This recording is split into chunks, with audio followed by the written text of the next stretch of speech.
Marcus Chen pushed his mop across the metal floors of the lower deck. The water left clean streaks behind him. He had been cleaning these same floors for 3 years now. His back hurt and his left leg still bothered him from the old accident. But he did not complain. This job was better than no job at all. The Terran diplomatic station orbited the moon of Kara 7. Ships from many different alien races docked here. Delegates came to talk about trade and peace. Marcus saw them all from a distance while he cleaned. The tall insect-like Kresh, the floating energy beings called lumens, and today the proud Velothians were arriving. Marcus watched from a corner as the Velothian delegation entered the main hall. They were tall humanoids with pale blue skin and silver hair. They wore elegant robes that seemed to shimmer in the light. They walked with their heads held high. Their faces showed no emotion. Behind them came a floating chair. In it sat a young Velothian female. Her silver hair was long, and her face was beautiful. But her legs lay still in the chair. She did not move them at all. The other Velothians did not look at her. They treated her as if she was not there. Marcus felt something uncomfortable in his chest. He knew what it was like to be ignored because of an injury. The negotiations lasted 3 days. Marcus heard the other crew members talking about it. The Velothians wanted exclusive trading rights to human medical technology, but they offered very little in return. Commander Reeves refused their terms. The talks failed. On the 3rd evening, Marcus was cleaning outside the docking bay. He heard shouting. The Velothian ambassador was arguing with Commander Reeves. "You waste our time with your stubborn human pride," the ambassador said. His voice was cold. "We leave now, but we will not take that broken thing with us." He pointed at the young female in the floating chair. "Consider her tribute for the insult of refusing our generous offer." Commander Reeves stepped forward. "You cannot abandon one of your own people here. She is a living being, not an object." "She is defective," the ambassador replied. "She brings shame to our people. Her legs do not work. She is useless. Perhaps you humans will find some purpose for broken things." Turned and walked onto his ship. The other Velothians followed. None of them looked back at the female in the chair. The ship departed within the hour. Marcus watched as Commander Reeves stood with her officers around the abandoned Velothian. The young female sat perfectly still in her chair. Her face showed nothing, but Marcus thought he saw something in her eyes. Pain, maybe. Or anger. "What do we do with her?" one officer asked. "Medical can examine her," another suggested. "We should contact the Velothian Empire. Make them take her back," a third said. Oh, Commander Reeves shook her head. "They made their choice clear. She is under our protection now." She looked around at her officers.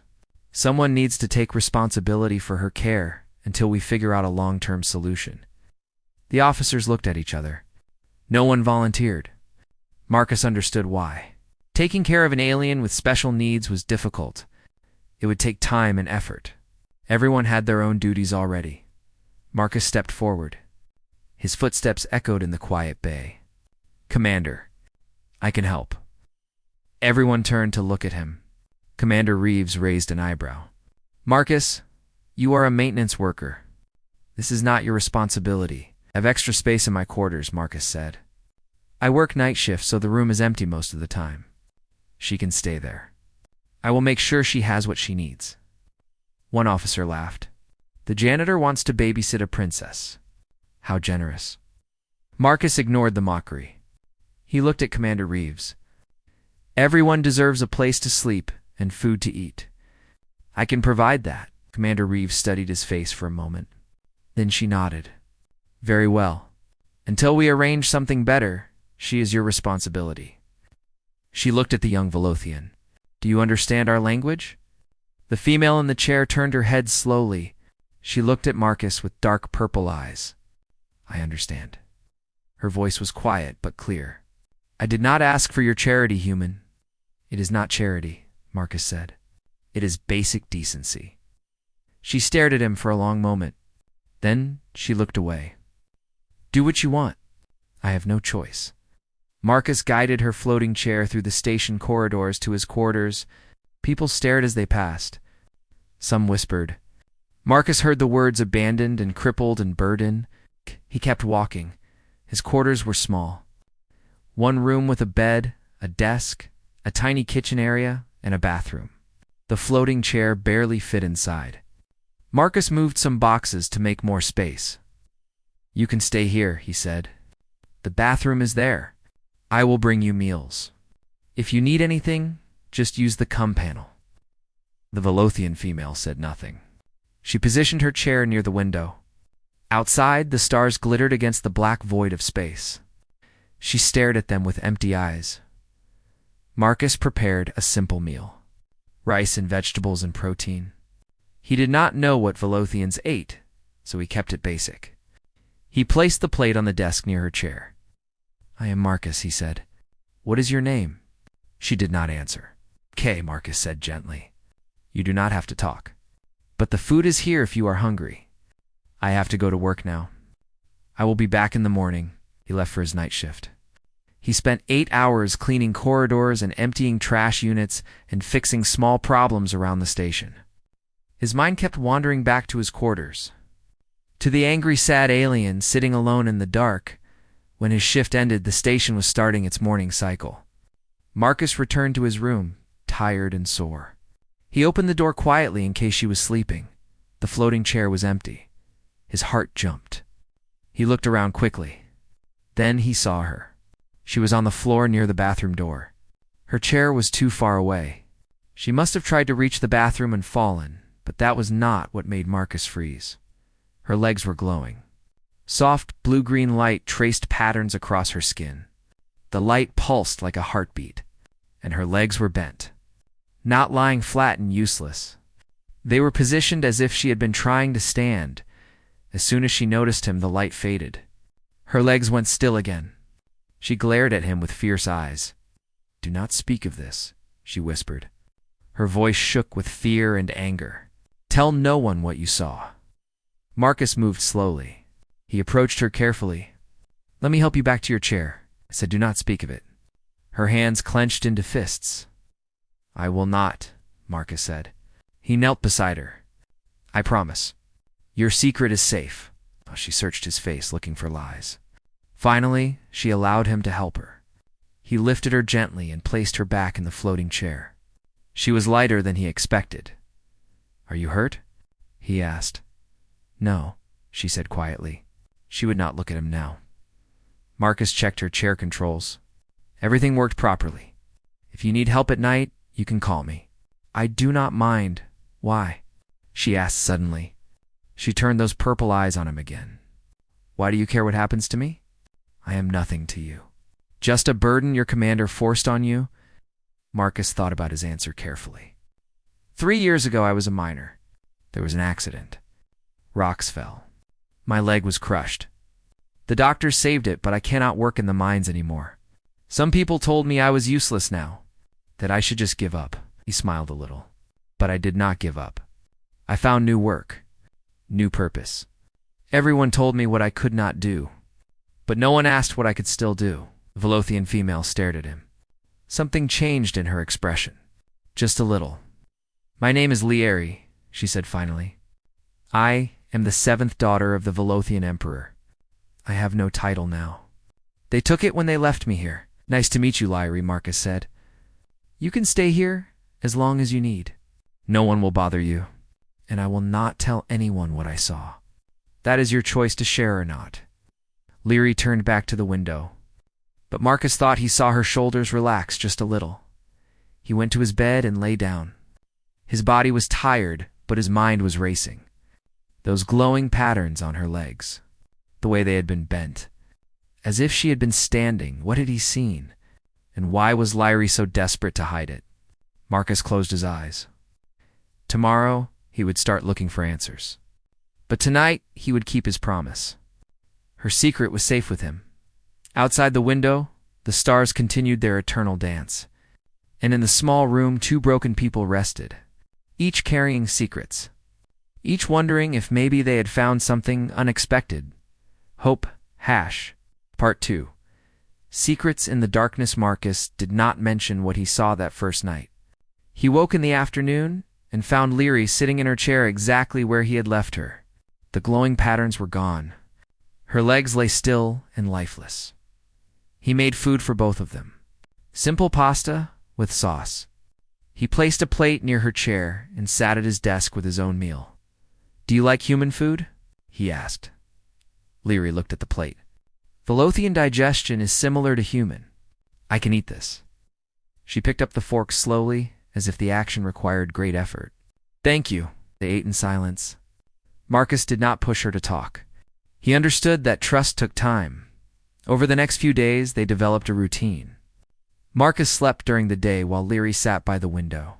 In the evening before his shift, he would make dinner. Sometimes Leary would ask questions about the station or about Earth. Marcus answered honestly. He told her about his home planet, about oceans and forests, about cities filled with billions of humans, all living their different lives. "Your people accept so much variation," Leary said one evening. "Different colors, different beliefs, different abilities. How do you maintain order?" Marcus thought about it. "We do not always maintain order. Humans fight and disagree, but most of us understand that difference makes us stronger. When everyone thinks the same way, problems do not get solved. We need many perspectives." "Velothians do not think this way," Leary said quietly. "We value uniformity, perfection. Those who are different are removed from society, hidden away, or abandoned like me." "It seems lonely," Marcus said. Leary looked at him with surprise. "Lonely? I never thought about it that way. It is simply how things are. How things are, and how things should be, are not always the same," Marcus said. He stood up. "I need to go to work now." "Sleep well, Leary." During his night shifts, Marcus started visiting the station library database. He searched for information about Velothian biology and culture. Most of what he found was basic. Velothians were humanoid. They had similar organs to humans. They breathed oxygen. Their homeworld orbited a binary star system. Then he found something interesting. An old scientific paper written by a Velothian researcher 200 years ago. The paper discussed Velothian evolution. Their planet had two suns. One was bright and one was dim. This created unusual day and night cycles. Ancient Velothians had developed two separate nervous systems, one for day activity and one for night activity. Marcus read further. The paper explained that as Velothian civilization advanced, they began to suppress the nocturnal nervous system. They viewed it as primitive, uncivilized. Over generations of genetic modification, they nearly eliminated it. Modern Velothians only used their diurnal nervous system, but the paper noted something else. In rare cases, the nocturnal system still existed in Velothian genetics. It lay dormant, hidden. The researcher suggested this was actually a weakness in their genetic modification programs. But the paper ended abruptly. Marcus could not find any follow-up research. It was as if this topic had been buried. He thought about what he had seen. Lyri's glowing legs. The way they had moved. Was this the dormant nocturnal system activating? When Marcus returned to his quarters that morning, Lyri was still awake. She sat in her chair, but her hands gripped the armrests tightly. She looked at him with frightened eyes. "You have been researching Velothian biology," she said. It was not a question. Marcus froze. "How did you know?" "I accessed the station library logs. I saw your searches." She turned her chair to face him fully. "What do you want from me, human? Will you sell this information to my people? Use it as blackmail?" "No," Marcus said firmly. He sat down on his bed so he was at her eye level. "I wanted to understand what I saw that first night. The glowing, your legs moving. I thought if I understood, I could help." "Help?" Leary laughed bitterly. "There is no help for what I am. I am double cursed. My diurnal nervous system was damaged in an assassination attempt when I was young. My legs do not work during the day, but at night my nocturnal system tries to activate. The system my people spent centuries trying to eliminate. The system that marks me as a genetic throwback. A primitive..." Her voice became quieter. "I have hidden this my entire life. In the palace, I stayed in my rooms at night. I told everyone I needed darkness to sleep. But really, I locked myself away so no one would see what I became. When my people abandoned me here, I thought at least I could stop hiding. But then you saw." Marcus leaned forward. "Leary, what if this is not a curse? What if it is a gift?" She stared at him. "What?" "Your people view the nocturnal system as shameful." "But why?" "Because it is different from what they decided was normal." Marcus shook his head. "That is the same thinking that made them abandon you. The same thinking that calls people like me useless because we cannot do what we used to do." "You do not understand," Leary said. "The nocturnal system connects to ancient instincts, predatory behaviors. My people evolved past that. We are civilized now, are you?" Marcus asked gently. "Civilized people do not abandon their own. They threw you away, Leary. You owe them nothing. Not your loyalty. Not your shame. Nothing." Leary was quiet for a long moment. Her hands slowly relaxed on the armrests. "What are you suggesting?" she asked. "Stop fighting it," Marcus said. "Let the nocturnal system activate. See what happens. Maybe your legs do not work during the day, but they work at night. That is still something. That is still you being whole." I am afraid," Leary whispered.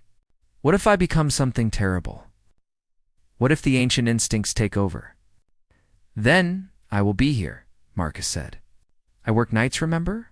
You will not be alone. We will figure it out together." Leary looked at him with those deep purple eyes. "Why do you care so much? You barely know me." Marcus smiled sadly. "Because someone cared about me when I thought I was broken. A doctor at the hospital after my accident. She told me that I was not my injury. I was still me. Still valuable. Still capable of good things. Her words saved my life, Leary. Maybe I can do the same for you." Tears formed in Leary's eyes. "Velothians could cry just like humans. No one has ever spoken to me this way. In the palace, I was the damaged princess. The embarrassment. Even my own family could barely look at me." "Then your family was wrong," Marcus said simply. Leary wiped her eyes. She took a deep breath. "If I do this, if I let the nocturnal system fully activate, what will happen to me?" "I do not know," Marcus admitted. "But we will find out together. Are you willing to try?" Leary sat very still. Outside the window, the station lights dimmed as the night cycle began. Finally, she nodded. "Yes, I am tired of hiding. I am tired of being ashamed. I want to know what I could be." Marcus stood up. "Okay, then let us start tonight. The station is quiet during night cycle. We can use the empty cargo bay on the lower deck. No one goes there. You will have space and privacy. You will stay with me?" Leary asked. Her voice was small. "Every step of the way." Marcus promised. They went to Cargo Bay 7. It was a large, empty space normally used for storage. The lights were dim. Marcus helped Leary position her chair in the center of the bay. "What do I do?" she asked. "Stop controlling it," Marcus said. "You have been fighting the change every night for years. Just let it happen." Leary closed her eyes. Marcus watched as she took slow, deep breaths. At first, nothing happened. Then gradually patterns began to appear on her arms. Soft blue-green light traced lines under her skin. The patterns spread to her neck, her face, her legs. Leary gasped. Her eyes opened. They were glowing now. The purple had become luminescent. "I feel it," she whispered. "My legs. I can feel them, Marcus." "Good," Marcus said calmly. "Do not rush. Let your body adjust." The light grew brighter. Larry's legs began to move. First, just twitches. Then her feet flexed. Her knees bent. The muscles that had been still for 15 years were waking up. "I want to stand," Leary said. Her voice shook with emotion. "Try," Marcus said. "I am right here." Leary gripped the sides of her chair. She pushed herself up slowly. Her legs trembled. They barely held her weight. But they held. For just a moment, Leary stood on her own feet. Then her legs gave out. Marcus caught her before she fell. He helped her back into the chair. Leary was breathing hard. Tears streamed down her glowing face. "I stood," she said. "I actually stood." "You did," Marcus said. He was smiling. "That was amazing, Lyrie." "My legs are so weak," she said. 15 years of not using them. But they work. At night they work. Then we will make them stronger, Marcus said. Every night we will practice. We will build up the muscles. You will walk again. I know you will. Lyrie looked up at him. The glow was starting to fade as exhaustion took over. "Thank you, Marcus. Thank you for seeing me as something other than broken." "You were never broken," Marcus said gently. "You were just sleeping." He returned to his quarters. Lyrie fell asleep in her chair immediately. The effort had exhausted her. Marcus sat at his desk and watched her sleep. The faint glow still flickered under her skin like dying embers. Something wonderful and terrible was beginning. Marcus felt it in his bones. Lyrie was waking up. But when her people learned what she was becoming, would they leave her alone? Or would they return to silence the embarrassment permanently? Marcus did not know. But he knew one thing for certain. He would protect her. This strange alien woman who had been thrown away like garbage. He would stand between her and anyone who tried to hurt her again. Outside, the stars burned cold and distant. But in the small quarters, warmth was growing. The warmth of hope. The warmth of friendship. The warmth of two souls who found each other in the darkness. And in that warmth, something ancient was awakening. Part 3. Learning to walk in starlight. 3 weeks passed. Every night Marcus and Lyrie went to Cargo Bay 7. Every night Lyrie grew stronger. At first she could only stand for a few seconds before collapsing. Marcus caught her each time. He never showed frustration or impatience. He just helped her back into the chair and encouraged her to try again. "When I was learning to walk again after my accident, the physical therapist taught me something," Marcus said on the 5th night. "Small progress is still progress.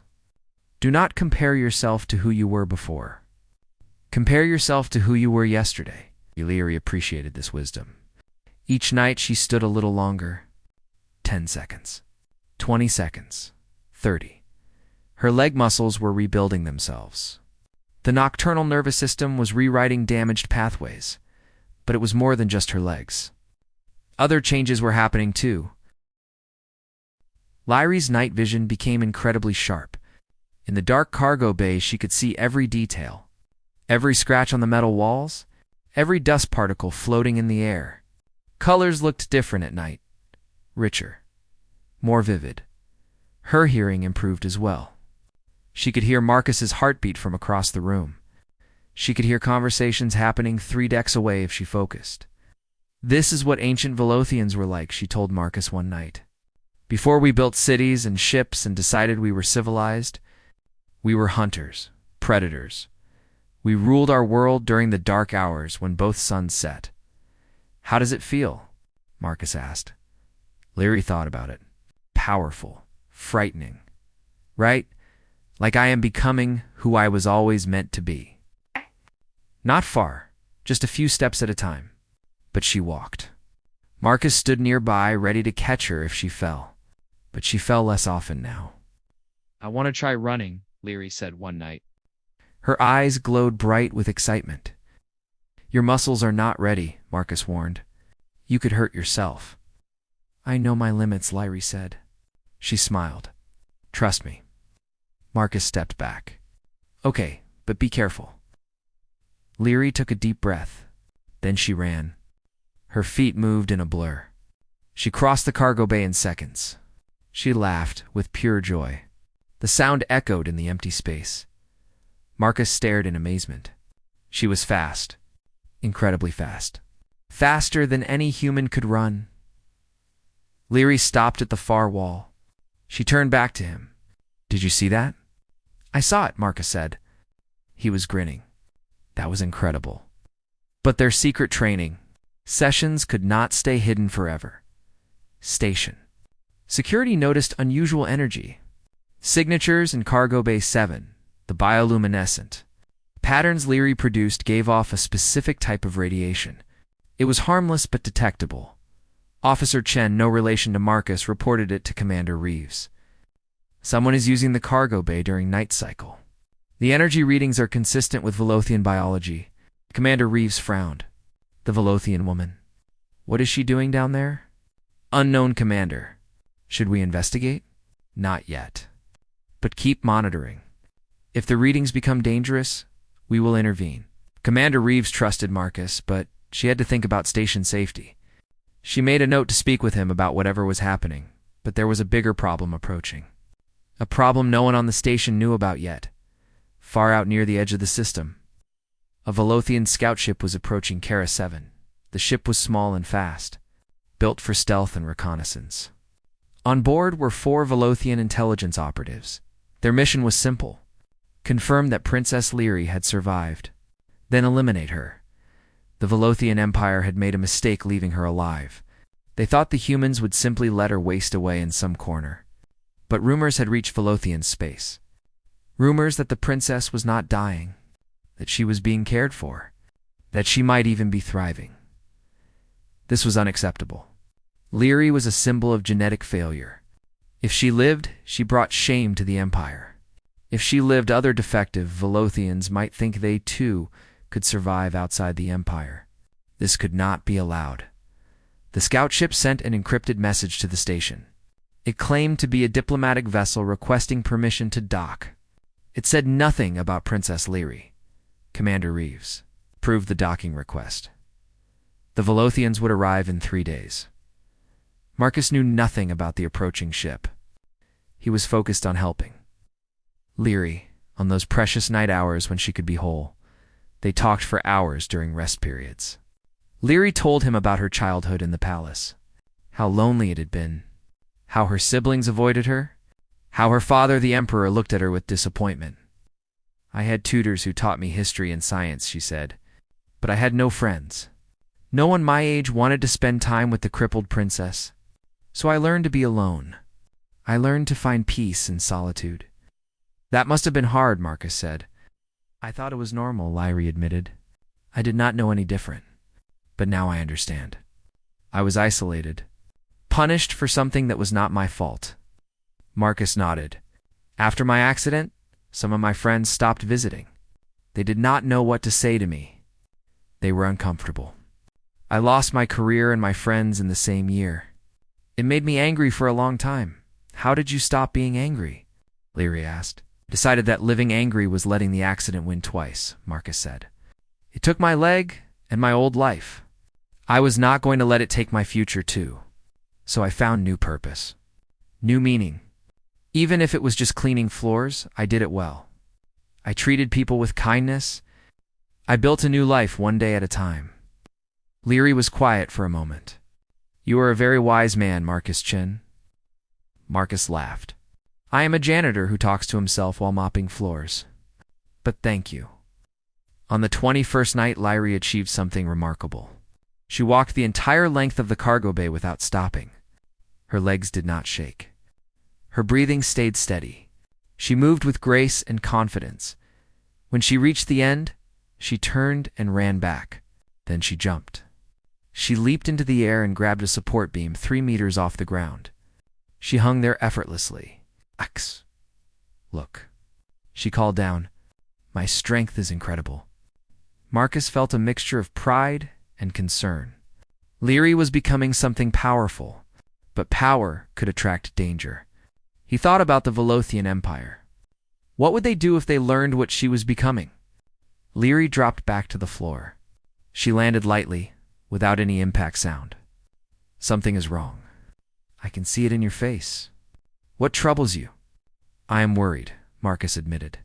You are amazing, Leary. You are becoming something your people have not seen in millennia. But that makes you dangerous to them. Not dangerous as in violent. Dangerous as in you challenge everything they believe about perfection and normalcy. Yeah, you think they will come for me? Leary said. I think they might, Marcus said. The Empire abandoned you. But did they really let you go? Or did they assume you would quietly die here? Now that you are thriving, what will they do? Leary's glowing eyes narrowed. If they come for me, I will not go quietly. I know, Marcus said. But we should prepare. We should tell Commander Reeves what is happening. We need allies, Leary. not just me. Leary nodded slowly. You are right. I have been hiding in the darkness. But maybe it is time to step into the light. They decided to speak with Commander Reeves the next day. But that night something happened that changed everything. Station sensors detected the approaching Velothian scout ship. It was still 2 days away, but it was definitely coming to the station. The ship's signature matched known intelligence vessels. Commander Reeves called an emergency meeting with her senior staff. Why would Velothian intelligence send a ship here? We have nothing they want. Unless, Officer Chen spoke up, unless they want the princess. Everyone in the room went silent. Then they all started talking at once. Some argued that Leary should be handed over to avoid trouble. Others said that would be wrong. The station could not just surrender someone to protect themselves. Commander Reeves held up her hand for silence. We need more information. Where is Marcus? He has been caring for the princess. He might know if there's a reason the Velothians would want her back. They found Marcus leaving his quarters for his night shift. He was brought to the commander's office. Leary insisted on coming too, even though it was still daytime and her legs did not work. Her chair floated beside Marcus. Marcus, Commander Reeves said, a Velothian intelligence ship is approaching. Do you know why they might want Leary? Marcus looked at Leary. She nodded. It was time for truth. Because I am not broken anymore, Leary said quietly. At night I can walk. I can run. I am becoming what my people used to be before they decided it was shameful. Marcus has been helping me train. We have been using Cargo Bay 7. The room erupted in shocked voices. Commander Reeves stared at them both. Show me. It is daytime, Leary said. I need darkness. Wait until tonight, and I will show you everything.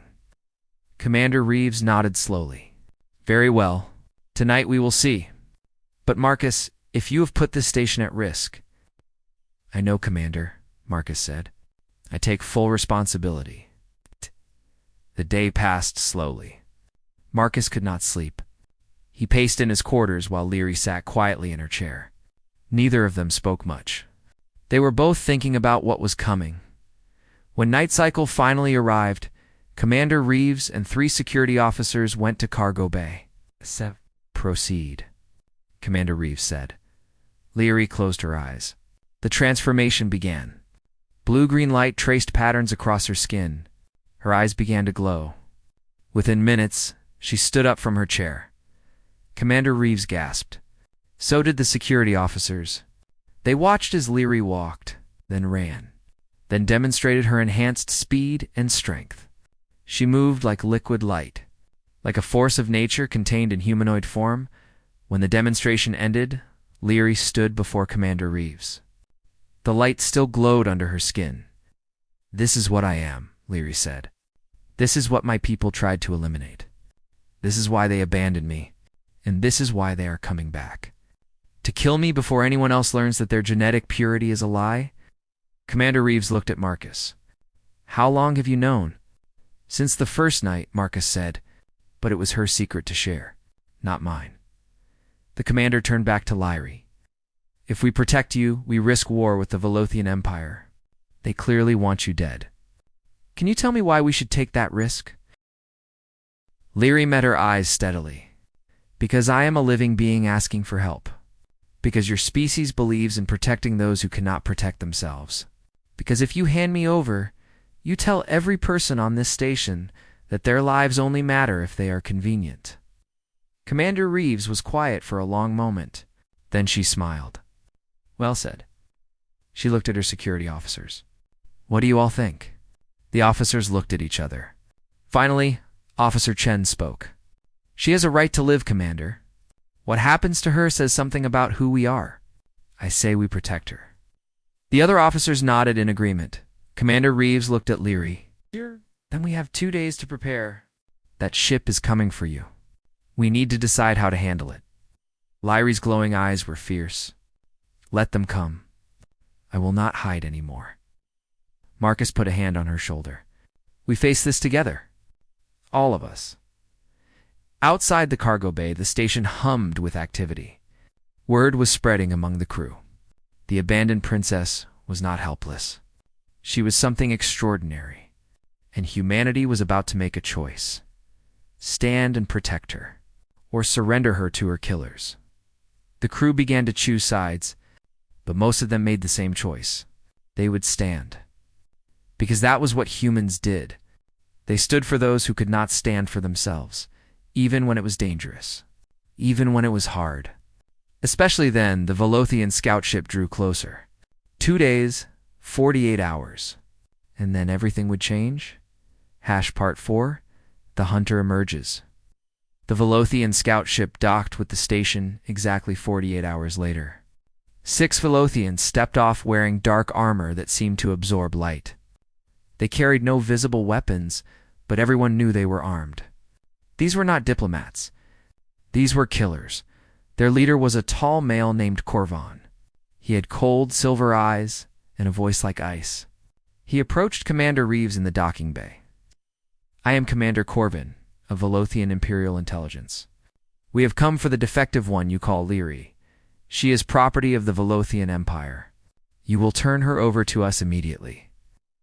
Commander Reeves stood her ground. She was a small woman, but she did not back down. "Princess Lyrie has requested asylum on this station. Under Terran law, we are obligated to protect those who seek our help. She will not be turned over against her will." Corvin's expression did not change. "She is not a princess. She is a genetic failure, a mistake. We are here to correct that mistake. If you refuse to cooperate, you are interfering with internal Velothian affairs. This could be considered an act of war." "Then let it be war," Commander Reeves said. Several crew members behind her nodded.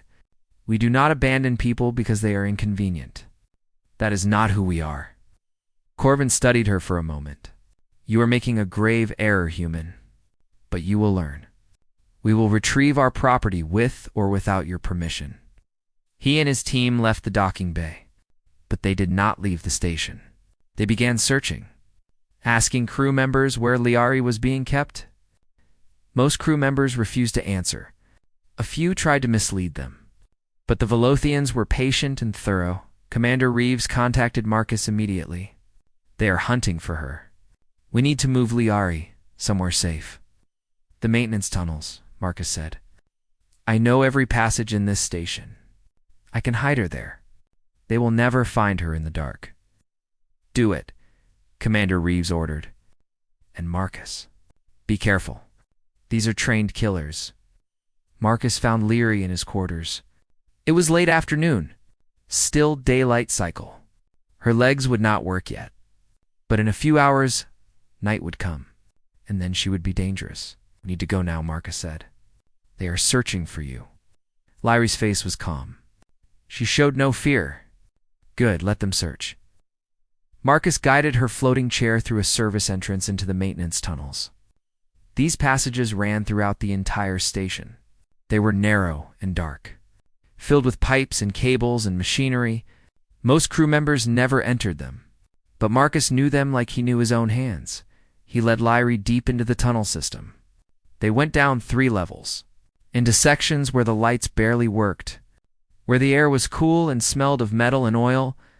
"We wait here," Marcus said. "When night cycle begins, you will have every advantage. You can see in darkness. You can move silently. They cannot." "You should go back," Leary said. "You do not need to risk yourself for me." "We have been over this," Marcus said firmly. "I am not leaving you." They waited in the darkness. Hours passed. Marcus could hear sounds from the station above them, footsteps, voices. The Velothians were still searching. Then the lights dimmed. Night cycle had begun. Leary gasped as the change started. The familiar blue-green glow spread across her skin. Her eyes began to shine. She stood from her chair. Her legs were strong and steady. "I can feel them," she whispered. "Their footsteps. Their heartbeats.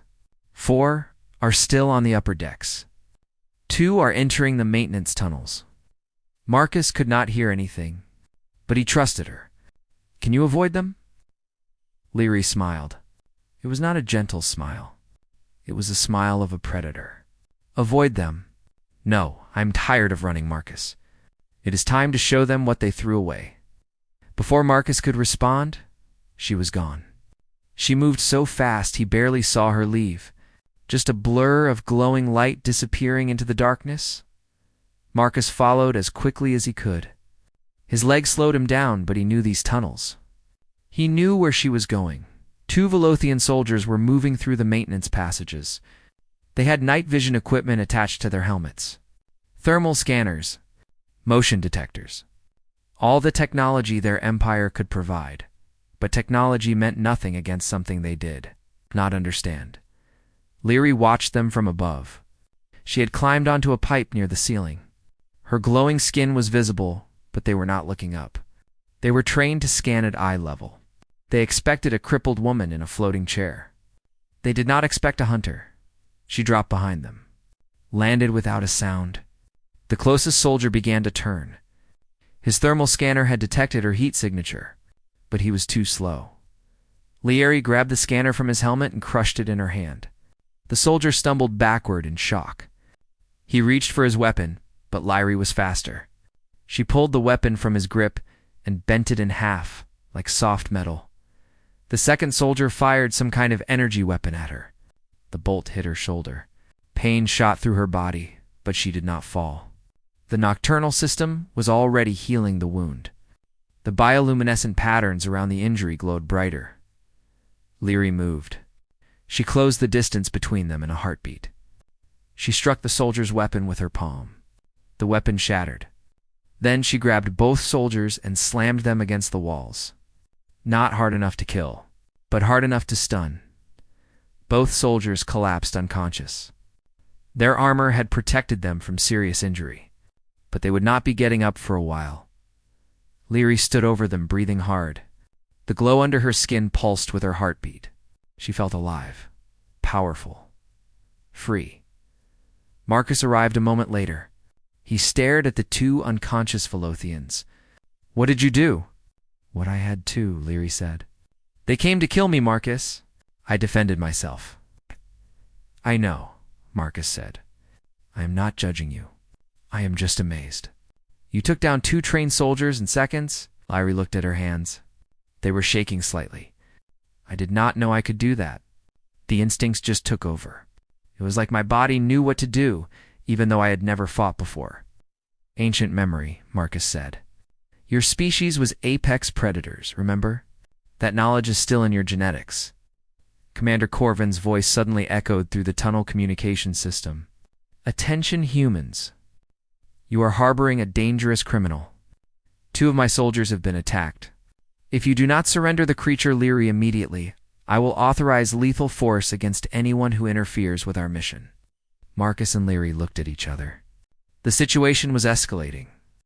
Violence had started. "It could only get worse from here. We need to end this," Leary said. "I will not let your people die because of me. I will go to them. I will face Corvan directly." "That is suicide," Marcus said. No. Leary said. Her glowing eyes were determined. "That is justice.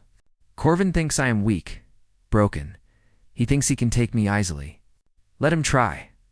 I will show him and everyone watching what happens when you underestimate someone because they are different." Right. It was dangerous. But Leary was right. This needed to end. And hiding would not solve anything, Kay said. But we do it smart. We choose the battlefield. We prepare, and I am there with you. Leary shook her head. "Marcus, you cannot fight these soldiers. You will be killed." "I will not fight," Marcus said. "But I will witness. Whatever happens, someone needs to see it. Someone needs to tell the truth about what the Velothhian Empire tried to do here. That someone is me." Leary looked at him with emotion in her glowing eyes. "You are a remarkable human, Marcus Chen. I am honored to call you friend." "The honor is mine," Marcus said. "Now let us go show these Velothhians what humans do when someone threatens our friends." They made their way through the tunnels toward the central plaza of the station. This was a large, open area where crew members gathered during off hours. It had high ceilings and plenty of space. Perfect for what Leary needed to do. Marcus sent a message to Commander Reeves explaining the plan. He also activated the station's recording systems. Everything that was about to happen would be documented. The entire galaxy would see. When they reached the plaza, Corvan and his remaining soldiers were waiting. Dozens of station crew members were also there. They had heard what was happening. They came to support Leary, to stand as witnesses. Corvan saw Leary emerge from the tunnel entrance. His silver eyes widened in shock. The glowing patterns, the way she moved, the fierce pride in her expression. This was not the crippled princess he expected. "What are you?" he whispered. "I am what your empire tried to destroy," Leary said. Her voice echoed across the plaza. "I am the part of ourselves you tried to erase. The ancient strength you called primitive, the natural abilities you called shameful. I am Velothian. True Velothian. Not the fake perfection you created with your genetic modifications." Corvan's shock turned to rage. "You are an abomination. A throwback to savage times. You prove why our empire needed to evolve beyond such base instincts." "No," Leary said. "You prove why genetic purity is a lie. You threw me away because I did not fit your narrow definition of acceptable. But I survived. I grew stronger. I became more than you ever were because I embraced all of what I am, not just the parts you approved of." She stepped forward. The crew members cheered. The sound filled the plaza. Leary was not alone. She had an entire station of humans standing with her. Corvan drew his weapon. A sleek energy pistol that hummed with power. Enough words. "You die now, creature," he fired. The energy bolt shot across the plaza faster than any human I could follow. But Leary was not human. She moved. The bolt passed through empty air where she had been standing. She ran across the plaza. Her glowing form left trails of light. She was on Corvan before he could fire again. She grabbed his weapon and crushed it. Then she grabbed him by the throat and lifted him off the ground. His feet dangled in the air. His eyes showed fear for the first time. "I could kill you," Leary said quietly. "My instincts tell me to. You are a threat. You came to murder me. Ancient Velothian law would give me that right." Corvan struggled in her grip but could not break free. His soldiers raised their weapons but did not fire. They were surrounded by humans now. If they shot, they would start a massacre. "But I will not kill you," Leary continued, "because I am not just ancient instincts. I am also the civilized person your empire tried to make me. I am both, and that makes me whole. That makes me more than you." She set him down. He collapsed to his knees, gasping for air. "Go back to your empire," Leary said. "Tell them what you saw here. Tell them that the broken princess they abandoned has become something they cannot control. Tell them that others like me exist. Others who carry the old genetics. Others who might choose to embrace what they are, rather than live in shame." She turned to face the crowd of humans. Her voice rose. "Tell them that humanity stood with me when my own people would not. Tell them that a janitor named Marcus Chen showed me more dignity and respect than my entire royal family ever did. Tell them that this is why humans will always be stronger than Velothians. Because they do not measure worth by perfection. They measure it by heart." The crowd erupted in cheers. Marcus stood among them, with tears in his eyes. This strange alien woman who had been given to him like garbage had just changed everything. Corvan stood slowly. His face showed humiliation and rage, but also something else. Fear. He was afraid of what this meant. Afraid of the questions it would raise in Velothian society. "This is not over," he said. "Yes, it is," Commander Reeves said. She stepped forward with her security team. "You and your soldiers are leaving this station now. If you ever return, you will be arrested for attempted murder." The footage of what happened here has already been transmitted to multiple news networks across the galaxy. Everyone will know what the Velothian Empire tried to do. Corvan said nothing. He and his soldiers left the plaza. Within an hour, their ship undocked and departed. Marcus went to Leary. She was still glowing, but the light was fading as exhaustion took over. She smiled at him weakly. "Did we win?" she asked. "Yes," Marcus said. "You won. You were magnificent." Leary looked around at all the human faces. Some were smiling. Some were crying. All of them looked at her with respect. "I have never had this," she said quietly. "People who stand with me. People who see me as valuable. Thank you, Marcus. Thank you for giving me this. You gave it to yourself," Marcus said. "I just helped you see it was there all along." They walked back to his quarters together. Not because she needed to hide anymore, but because it was home. It was where her transformation had begun, where she had learned to stop being ashamed and start being proud. And as they walked the crew members, they passed, smiled and nodded. Some even bowed slightly, showing respect, showing recognition. The crippled princess was gone. In her place walked something new, something powerful and free. A future that the Velothhian Empire never wanted to see, but now could never unsee. Part 5. Dawn of a New Species. Footage spread across the galaxy like wildfire. Lyri standing tall with bioluminescent patterns glowing across her skin. Lyri confronting the Velothhian soldiers. Lyri lifting Commander Corvin off the ground with one hand. And most importantly, Lyri declaring that she would not be ashamed anymore. Within days, the video had been viewed billions of times across hundreds of worlds. Every species watched. Everyone had an opinion. But the strongest reactions came from Velothhian space itself. "Commander," Reeves called Marcus and Lyri to her office 1 week after Corvin's departure. She looked tired but pleased. "You two have started something," she said. She pulled up a holographic display. It showed news reports from across the galaxy. Velothhian society is in chaos. The Empire tried to suppress the footage, but it was too late. Everyone saw what Lyri could do. Now questions are being asked. Why did the Empire abandon her? What else have they been hiding? How many other Velothhians carry the ancient genetics? Lyri watched the reports with wide eyes. On one screen, a Velothhian news anchor was interviewing a geneticist who confirmed that approximately 1 in every 1,000 Velothhians carried dormant nocturnal traits. On another screen, protesters marched through a Velothhian city, demanding transparency from their government. "They are angry," Lyri whispered. "My people are angry at what was done to me." "Not just angry," Commander Reeves said. She switched to another report. "Look at this." Screen showed a young Velothhian male standing in front of a camera. His arms were glowing with faint blue-green patterns. "My name is Tavin. I am 23 years old.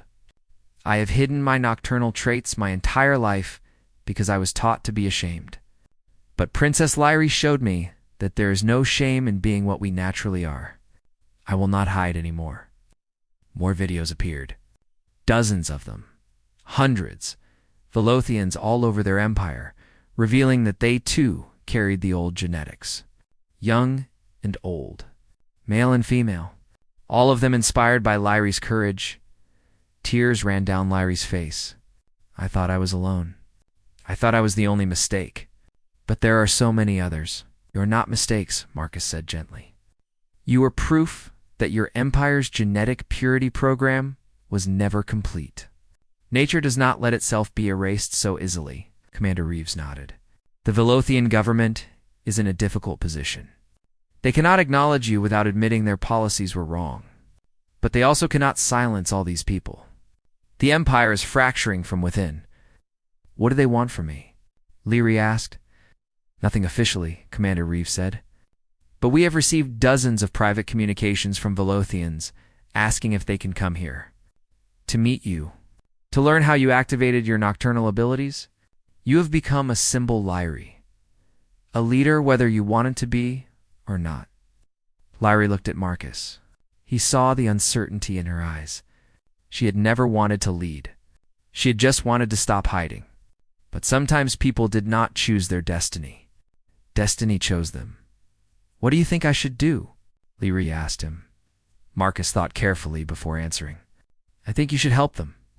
Not because you have to, but because you know what it feels like to be ashamed of what you are.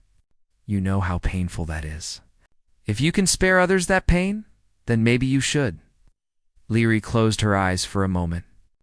When she opened them, they were full of determination. "You are right. I cannot turn away people who need help. Not when I was given that help myself." She looked at Commander Reeves. Tell them they can come. I will teach them what I learned. I will help them become whole." Commander Reeves smiled. "I was hoping you would say that. We have already begun preparations. We are converting Cargo Bay 7 into a training facility. If you are going to teach nocturnal Velothians, you will need proper space." Over the following weeks, Velothians began arriving at the station. They came in small ships, alone or in pairs. Each one carried the dormant nocturnal genetics. Each one had lived in shame. Each one was looking for hope. Lyri met them all. She shared her story. She showed them her transformation. She taught them the exercises Marcus had developed. She encouraged them to stop fighting their nature and embrace it. The transformations were beautiful to witness. One by one, the Velothians began to glow. They stood on legs that had not worked during the day. They ran with speed they had never experienced. They saw the world with new eyes. Literally, Marcus watched it all with quiet pride. He continued his janitorial work during the day. But at night he helped Lyri coordinate the training. He made sure everyone had what they needed. He encouraged those who struggled. He celebrated with those who succeeded. "You have become a teacher," Lyri told him one night. They were sitting in his quarters during a rest period. The room felt smaller now, with all the activity in their lives. But it was still home. "I am just doing what needs doing," Marcus said. "Same as always." "No," Lyri said firmly. "You are changing lives. Every person I help because you helped me first. You are the beginning of this, Marcus. Do not minimize what you have done." Marcus felt warmth in his chest. "We did this together. I gave you a place to be safe. You did all the hard work. We are a good team," Lyri said with a smile, but not everyone was happy about what was happening on the station. 3 months after Korvan's visit, a Velothian ambassador arrived. Not a soldier this time. A legitimate diplomat named Solara. She was an older female with silver hair and calculating eyes. She requested a meeting with Commander Reeves and specifically asked that Lyri be present. They met in the station conference room. Solara sat across from them with perfect posture. Her face showed no emotion. "I am here on behalf of the Velothian High Council," she said. "The Council wishes to extend an offer to Princess Lyri." "I am not a princess anymore," Lyri said. "Your people made that clear when they abandoned me." "A mistake," Solara said smoothly.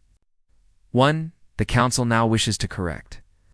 We acknowledge that you were treated unfairly. We would like to invite you to return to Velothian space. You and all the nocturnal Velothians you have been training. The Council is prepared to create a special district where nocturnal abilities are accepted and even celebrated." Lyri stared at her. "You want us to return? After everything your empire did?" "Times have changed," Solara said. "The protests have not stopped.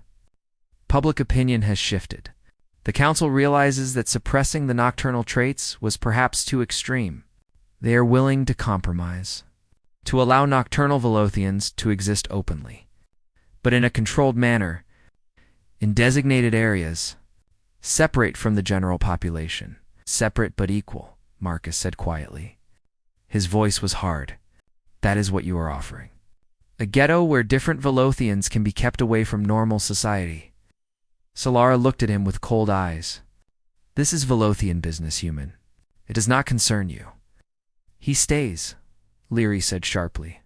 "Marcus is my advisor and my friend. Anything you say to me, you can say in front of him." Solara's lips pressed into a thin line, but she nodded. "Very well. The Council's offer is generous, Princess.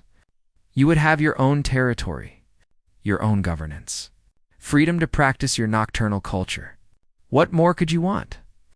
"Actual equality," Lyri said. "Not separation. Not special districts. I want nocturnal Velothians to be accepted as full members of society, not hidden away, not treated as exotic others, just accepted." "That is not possible," Solara said. "The majority of Velothians are not ready for that level of integration. There would be conflict. Violence, perhaps. The separate district protects you. It protects the Empire from having to change," Lyri countered.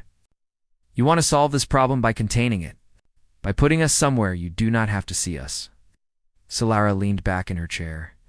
You are being unreasonable. The Council has made a significant concession. Many members argued that nocturnal Velothians should be eliminated entirely. I convinced them to offer this compromise instead. You should be grateful. Grateful? Lyri's eyes flashed with anger. You tried to kill me. You abandoned me to die. Now you want me to be grateful that you will allow me to exist in a cage you designed? It is the best offer you will receive, Solara said coldly. Lyri stood up. The movement was sudden and powerful. Solara flinched backward. For just a moment, her perfect composure cracked and Marcus saw fear in her eyes. I reject your offer, Lyri said. Her voice was clear and strong. I will not return to Velothian space. Not now, not ever.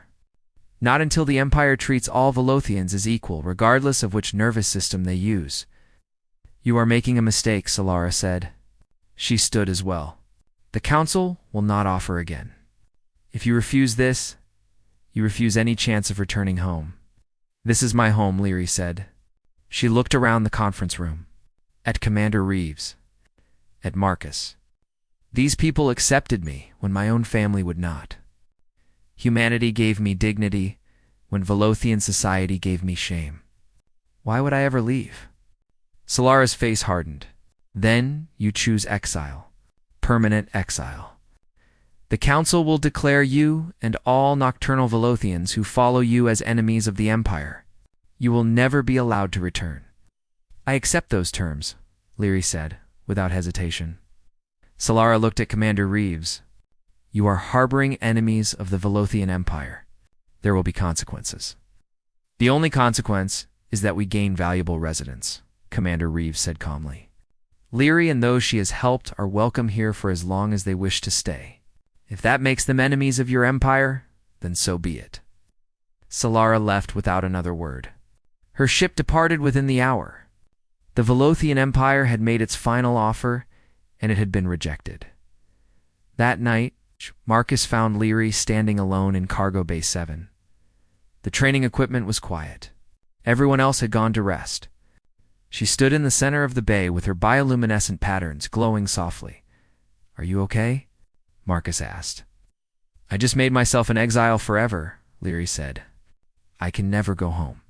Never see my homeworld again. Never walk the mountains where I played as a child. I chose this. Marcus walked over to stand beside her. Do you regret it? Lyri thought for a long moment. Then she shook her head. No, I regret that it had to be this way. I regret that my empire could not change. But I do not regret my choice. Home is not a place, Marcus. Home is where you are valued. Where you are safe. Where you can be yourself without shame. I found that here. With these humans who see me as a person, not a problem, then you made the right choice, Marcus said. They stood together in comfortable silence. Outside the cargo bay, the station continued its eternal rotation. People were living their lives. Humans and aliens working together, eating together, learning from each other. What happens now? Lyri asked. Now we keep going, Marcus said. You keep training those who come seeking help. I keep supporting you. We build something new. A community where Velothians can be themselves without fear. Maybe someday the Empire will change. Maybe they will see that difference is strength, not weakness. But until then, we make this place a refuge. A refuge, Lyri repeated. She smiled. I like that. But it is more than a refuge, Marcus. It is proof. Proof that another way is possible. Proof that people can change and grow when given the chance. Proof that a janitor and a broken princess can build something beautiful together. Marcus felt his throat tighten with emotion. You were never broken, Lyri, just sleeping, and you woke me up, she said. She took his hand. Thank you, Marcus Chen. Thank you for seeing me when everyone else looked away. Thank you for letting me help, Marcus said. You gave my life new meaning. New purpose. I clean floors during the day, but at night, I get to witness people discovering who they truly are. That is a gift. They stood hand in hand, watching the stars through the cargo bay windows. Two very different beings who had found friendship in the darkness, who had built something together that neither could have built alone. 6 months passed. The station became known throughout the galaxy as a sanctuary for nocturnal Velothians. More came every week. Some stayed. Some learned what they needed and left to build lives elsewhere. But all of them carried Lyri's message with them. You are not broken. You are not shameful. You are whole exactly as you are. The Velothian Empire tried to ignore what was happening, but they could not. The protests continued. More Velothians openly activated their nocturnal abilities. Some were arrested. Some went into hiding. But the movement could not be stopped. Change was coming to Velothian society. Slow change. Painful change, but change nonetheless. And it all started with one abandoned princess and one human janitor who refused to let her be forgotten. On the 1-year anniversary of Lyri's arrival, Commander Reeves organized a celebration. The entire station gathered in the main plaza. Humans and aliens of many species, but especially Velothians. Dozens of them now called the station home. Lyri was asked to speak. She stood on a platform with her bioluminescent patterns glowing bright. Marcus stood beside her, where he always stood, supporting her, believing in her. 1 year ago I was left here to die, Lyri began. Her voice carried across the plaza. I was told I was worthless, defective, a mistake. I believed those words because I had heard them my entire life. But one person did not believe those words. A janitor named Marcus Chen saw me not as a burden but as a person with value. He helped me stand when I thought I never would. He helped me find strength I did not know I had. He helped me become who I always should have been. She looked at Marcus. Humanity teaches something my empire forgot, that every life has meaning. That difference makes us stronger. That compassion matters more than perfection. These simple truths changed everything for me, and now I try to pass them on to others. The crowd applauded. Marcus felt his face flush with embarrassment, but also with pride. Lyri continued, We are building something new here, a place where Velothians can be whole, where the nocturnal and diurnal can exist together without shame, where ancient abilities are celebrated, not hidden. This is just the beginning. Someday I hope the Empire will learn what we have learned here, that there is no single right way to be Velothian, that our diversity is our strength. She raised her glowing hand. To all who feel broken, to all who hide in shame, to all who think they do not belong, you are wrong. You belong here. You belong anywhere you choose to stand with pride. Never let anyone tell you that you are less than you are. Never accept their definitions of normal and abnormal. You define yourself. Only you. The crowd erupted in cheers. Velothians and humans alike. The sound echoed through the station. A sound of hope. A sound of defiance. A sound of change. Later that night, Marcus walked through the quiet corridors on his usual rounds. He pushed his mop across the floors. The same floors he had cleaned for years. But everything felt different now. He passed Cargo Bay 7. Inside, he could hear voices. Velothians training, learning, growing. He smiled and continued walking. A station administrator stopped him in the hallway.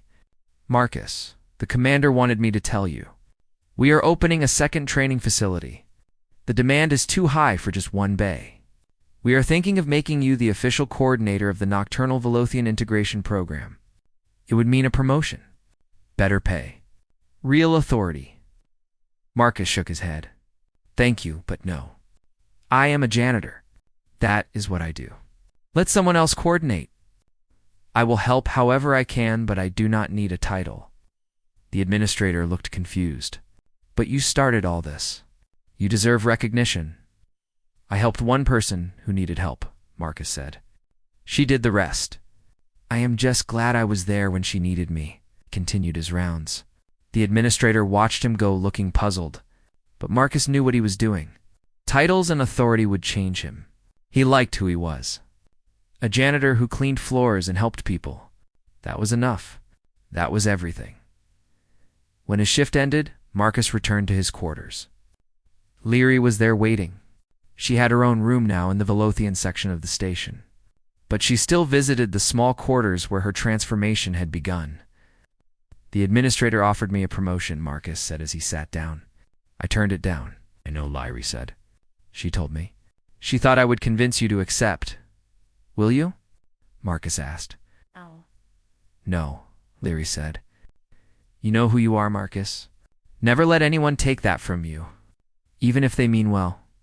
They sat together in comfortable silence. Outside, the stars burned eternal and cold, but inside, warmth continued to grow. The warmth of friendship, the warmth of purpose, the warmth of two souls who found each other in darkness and built light together. "Do you ever wonder what would have happened if someone else had volunteered to help me that first night?" Leary asked. "Sometimes," Marcus admitted, "but I do not think it matters. Someone needed help. I helped. Everything else followed from that simple choice." "Simple but profound," Leary said. "You taught me that the biggest changes start with the smallest actions. One person showing kindness, one person refusing to look away. One person saying someone matters when the world says they do not." "You taught me something too," Marcus said. "That broken is just another word for becoming. That endings can be beginnings if we are brave enough to let them. That a crippled princess and a janitor can change the galaxy if they stand together." Leary laughed. A sound of pure joy. "We make quite a pair." "It's the best pair," Marcus agreed. And so they sat. Two unlikely friends. Two improbable revolutionaries. Two beings who proved that value is not determined by society's standards, but by one's own heart. The crippled alien princess who learned to run in starlight, and the janitor who helped her find her wings. Together, they had awakened something beautiful, something powerful, something that would echo across the stars for generations to come. The knowledge that everyone deserves the chance to become who they truly are. No exceptions, no shame, no limits, just possibility. And that was the greatest gift anyone could give. The end.